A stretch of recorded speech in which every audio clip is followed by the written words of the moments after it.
Eccomi! Benvenuti in questa cucina, dove stiamo girando una trasmissione di enogastronomia friulana. Siamo proprio in casa, parleremo quindi di cucina tradizionale friulana e stiamo aspettando un ospite. L'ospite di oggi è una donna straordinaria, friulanissima, che arriverà tra un po'. Vediamo subito quali sono gli ingredienti della ricetta che stiamo preparando.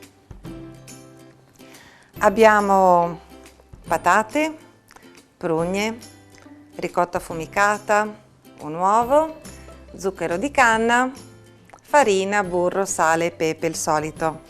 Avete quindi già capito che stiamo per preparare gli gnocchi di susine.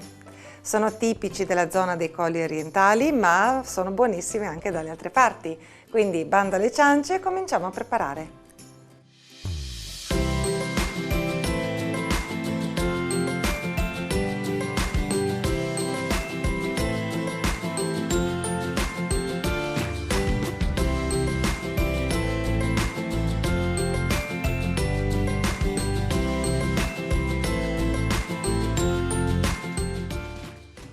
Cominciamo quindi a fare gli gnocchi di susine. Ci serviranno 2 etti e mezzo di patate lesse, al cui interno metteremo delle prugne. C'è chi li fa con le prugne crude, c'è chi li fa con la marmellata. A me piace prepararli con queste prugne che io metto via in stagione, cotte al naturale. Quindi andiamo subito a lessare le patate, 2 etti e mezzo, e nel frattempo prepareremo gli altri ingredienti. Pronti? L'acqua bolle, andiamo in cottura. L'acqua è già salata ed ha cominciato a bollire. Diamo il tempo di cottura, controlleremo ogni tanto con la forchetta. Quando sono pronte, morbide, la forchetta entra, a quel punto potremo scolarle e passarle al passapatate. Quindi le patate hanno cominciato a bollire, ne approfittiamo per denocciolare le prugne. Abbiamo lessato le patate, sono qui, e cominciamo a sbucciarle. E gli gnocchi di susine sono un piatto che si mangia tanto nella zona del Coglio, dei colli orientali del Friuli, perché una volta la zona, adesso se ci passate, è una serie di colline veramente ricamate da questi vigneti bellissimi. Ma una volta c'erano tantissimi frutteti, tantissimi alberi da frutta, tra cui appunto tanti alberi di prugne, di susine. La tradizione appunto degli gnocchi di susine è tanto presente ancora in questa zona, anche perché la cucina è caratterizzata da un'influenza che viene ancora dall'Austria, da quando c'era l'impero, per capirci. Quindi lo gnocco di susine è un primo piatto dolce salato, quel tipo di dolce salato che si trova anche nei secondi, per esempio la sella di capriolo con la crema di frutti di bosco è anche una ricetta del posto che abbina appunto il dolce al salato. Adesso stiamo sbucciando le patate, è meglio se sono tiepide, non troppo calde, altrimenti poi con la farina dobbiamo fare degli gnocchi e sappiamo che le patate troppo calde non vanno bene per queste ricette. Quindi tranquillamente le sbucciamo e andremo a passarle allo schiacciapatate. Prendiamo quindi il classico schiacciapatate. A me piace lavorare di più nelle ciotole perché lavoro in maniera un po' più contenuta quando devo fare l'impasto.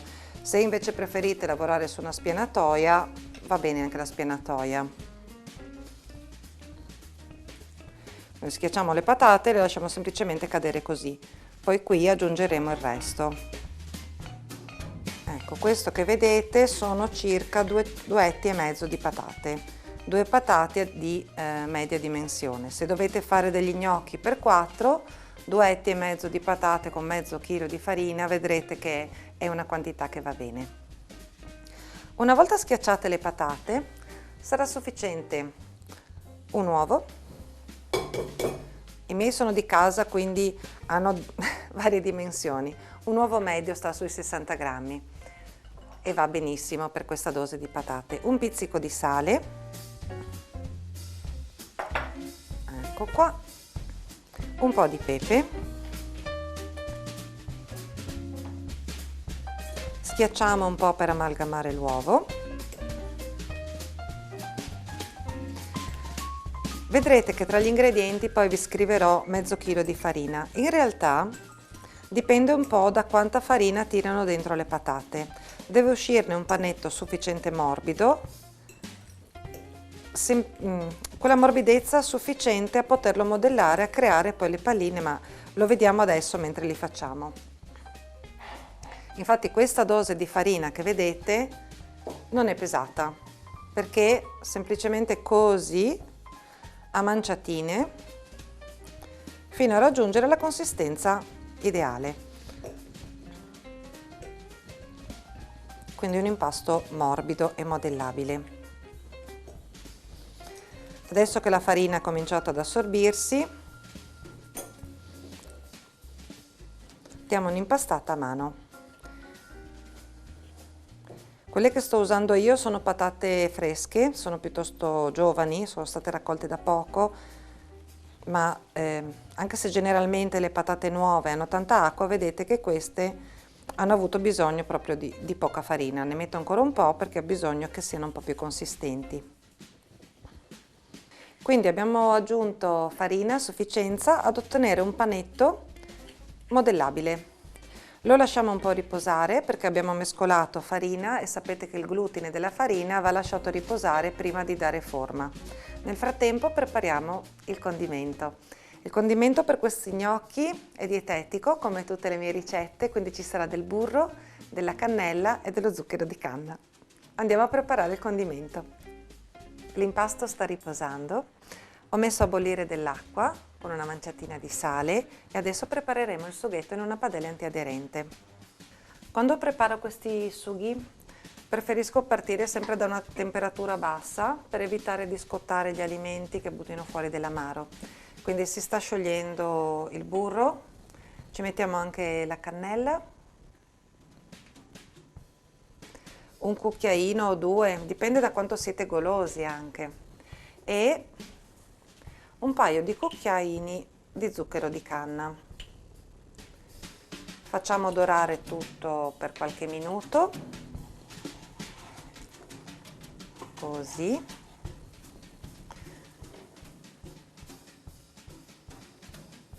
E lo lasciamo caramellare.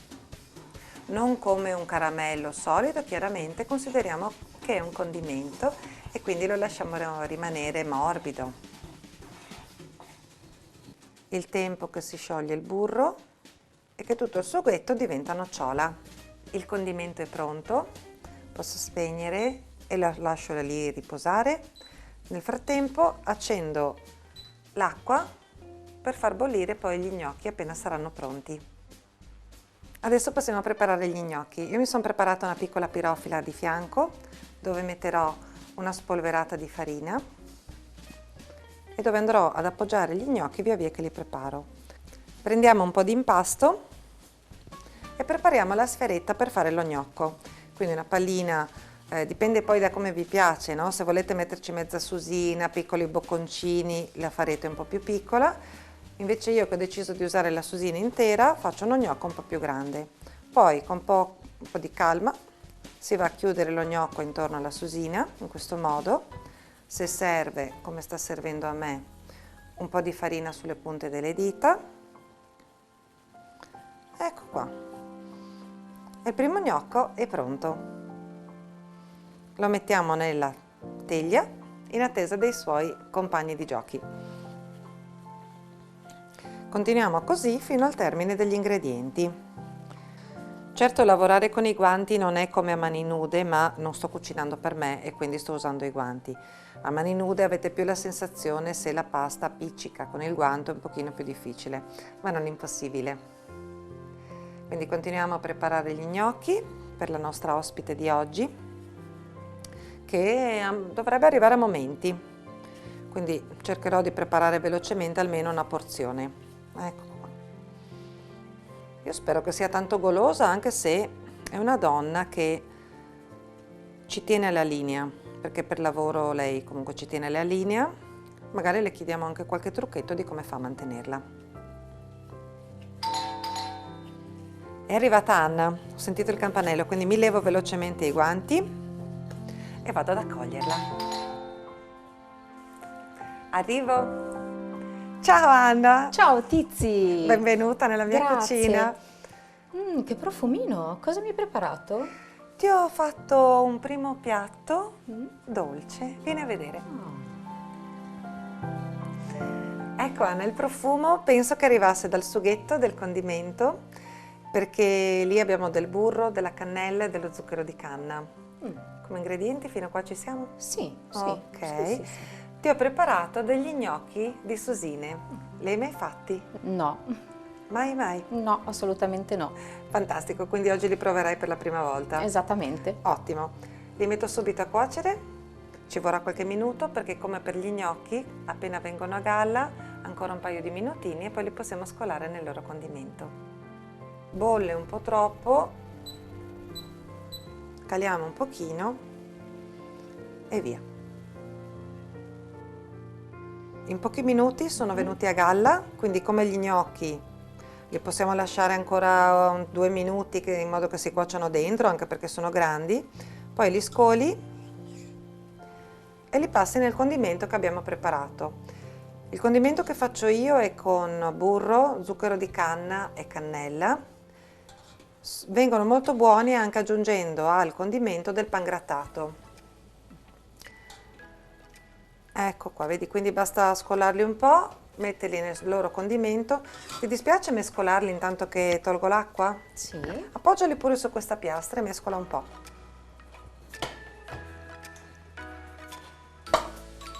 Mi hai fatto capire che non segui una dieta particolare, ma che mangio un po' di tutto sì, e diciamo che mi tengo allenata, sì. magari, non so, facendo le scale in un determinato modo, oppure magari metto anche le scarpe coi tacchi in casa per, diciamo, tonificare Sì, i glutei, le gambe. sì. Oppure, non lo so, Mercedes che si tacche? Scusa. Anna, quindi ok, con i tacchi possiamo anche mescolare gli gnocchi, mantenere la forma, mantenere... Ok, e anche Anna è cascata nel tranello di Mercedes che si tacche, quasi quasi ci faceva appiccicare tutti gli gnocchi. Per fortuna è andata bene, grazie, perfetto. Li lasciamo un attimo a riposare e facciamo una chiacchieratina di 10 minuti. Cosa ne pensi, Anna? Ci racconti qualcosa di te? Sì, certamente. Ottimo, accomodati pure.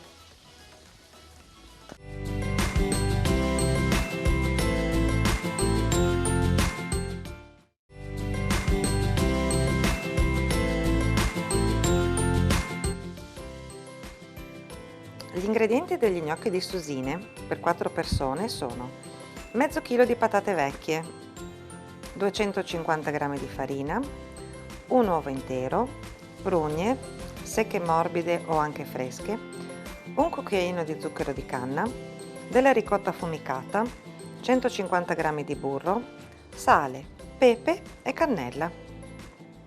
Ecco Anna, questi sono gli gnocchi di susine. Ci manca solo un ultimo tocco, la ricotta affumicata o squette. Tu come la chiami? Ricotta affumicata, Perfetto. che la adoro. Sì, non ho dubbi. Eccoti Anna. Pronta per l'assaggio?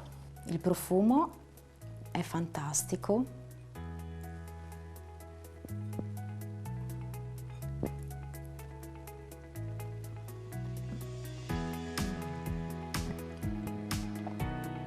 Meraviglia. Quindi come prima volta è andata? Mi È fa andata super. tanto piacere che anche questo piatto stia piacendo ai nostri ospiti, anche perché come ha detto Anna lei non li aveva mai mangiati, ma vedo che andate Posso? d'accordo. Certo che puoi, sono per te. Buoni. Anna, allora, volevo farti qualche domandina così per i nostri ospiti. Anna Triscari, in arte Sweet Pepper, quindi un peperoncino dolce. È una friulana doc, nata e vissuta in regione, ma ha una lunga esperienza nazionale e internazionale grazie alla sua arte. Leggo dal web un'infinità di cose che tu hai fatto. Hai cominciato a studiare danza all'età di 3 anni e hai fatto vari step, arrivando fino al burlesque, quindi quest'arte della burla che però si è Esatto. rinnovata negli anni fino a diventare oggi un'arte legata moltissimo al coaching al femminile. Raccontaci un po' tu. Confermo tutto quello che hai detto. Sì? È nata per puro caso questo amore per quest'arte, l'arte del burlesque, in quanto ero diventata mamma e mi ero persa un attimino come donna. E quindi per ritrovare la mia femminilità e il mio io, ho incontrato per puro caso quest'arte e ho iniziato insomma a studiarla, Certo. a fare i vari workshop, a fare le varie lezioni, a girare per il mondo, quindi a fare anche comunque spettacoli e di conseguenza anche a insegnarla. Ottimo. Ormai sono 12 anni che insegno l'arte del burlesque e sono veramente felice di fare questo lavoro. Bello. Trovo che sia un lavoro proprio molto al femminile, anche se io per capire un attimo bene che cosa fai, ho trovato anche che ci sono i boylesque, quindi dei ragazzi che si dedicano a quest'arte dove appunto con la burla, vero? Esatto. Si creano queste performance da palcoscenico. Io leggendo tutta la tua lunghissima carriera artistica, hai lavorato anche con Steve Lachance, hai lavorato in Rai, insomma c'è un'infinità di cose che i nostri ospiti possono trovare seguendoti come sweetpepperburlesque.com, è così il tuo sito? Esatto, il mio sito, Vero. sì. Però ci sei anche sui social, Sono un po' su dappertutto. Facebook. Nonostante questa tua carriera internazionale, che quindi cioè, ti potevi permettere di andare ovunque a lavorare, Sì. hai deciso di fare la coach resident per le donne friulane. Esattamente, anche perché avendo comunque una bambina, ormai adesso ha 13 anni, Sì? volevo stare comunque vicino alla mia famiglia e quindi si sa benissimo che per girare il mondo bisogna essere, penso, totalmente liberi da qualsiasi impegno familiare, anche perché si allungavano un po' troppo i tempi quando viaggiavo e sinceramente mi mancava La piccola? la piccola Giada, Quindi piccola, ormai grande. A 13 anni adesso io vedo delle ragazze Sì. veramente alte, tra l'altro a Esatto, 13 anni. esatto. Quindi questo tuo essere mamma ti aiuta moltissimo nel coaching con le donne, perché Sì. c'è tanto cuore di mamma nelle tue parole. Tanto, tantissimo, perché appunto mi sono ritrovata appunto ad essere mamma, nessuno te lo insegna e quindi da lì ho riscoperto veramente tantissime cose, quindi ho riscoperto anche tutti i miei vari sensi, Certo. appunto come lo fai anche tu qua in cucina, Sì. attivando tutti i sensi ed è lì che ho capito che c'era bisogno di emozioni, di sensazioni, di profumi, di toccare proprio con mano tutti i vari anche limiti, blocchi che magari una donna può, una persona in generale insomma può avere e quindi di conseguenza aiutando me stessa ho aiutato anche tantissime, tante donne. Tra l'altro abbiamo pochissimo tempo perché tu stai partendo con i corsi di burlesque qua in regione proprio. Esatto. Sei a Udine, vero? Sono nelle varie province del Friuli Venezia Giulia. Ottimo, Sì. e tutto questo si può trovare sulla pagina Facebook e sul sito. Esatto. Ok, quindi mamma, performer e mi hai portato un regalo. Esatto, Da tutto poco, tuo. da pochissimo proprio, è Sì. uscito il tuo primo libro. Esatto. Quindi la femminilità in borsetta, perché vedo che ha un formato proprio da borsetta. Sì. L'hai fatto apposta per noi donne, Esatto, quindi esatto. io brillo di bellezza, il coraggio dell'imperfezione. Esattamente. Perché? Perché la perfezione penso che non esista e forse anche dopo un po' annoia. E quindi il coraggio dell'imperfezione perché appunto a prescindere da come siamo, da come ci sentiamo, Bisogna sempre trovare un lato positivo comunque nelle cose, nei gesti, soprattutto in quelli piccoli. Infatti il libro è dedicato comunque a mia figlia Giada, con l'input appunto, come mi ha insegnato anche lei, a prendere le cose così come vengono e in maniera puramente semplice, proprio come fanno i bambini, senza giudizio, in semplicità, e i bambini naturalmente osservano, ascoltano, scoprono, ed è appunto questo. Ritornare bambini, Esatto. ritornare ad accettare. Ho visto che c'è una dedica, mi stavo Sì. commuovendo, grazie tantissimo. Poi lo leggo con calma, altrimenti adesso mi commuovo e non andiamo avanti. E ho sentito diverse volte dire che nelle fasi di coaching, questa cosa che bisogna ritornare ad essere bambini. Sì. Adesso l'ho sentito un po' più forte. Grazie Anna per queste parole, ti seguirò, poi lo leggo. Grazie tantissimo per essere stata con noi. Grazie a te. Il fatto che ti è piaciuto, insomma, Sì. l'abbiamo visto, ti lascio finire il piatto Sì, ben tranquillamente. volentieri. Bene, anche questa puntata sta finendo. Anna è stata contenta della ricetta che abbiamo preparato per lei. Noi ci vediamo presto. Maman et Tennis Compte.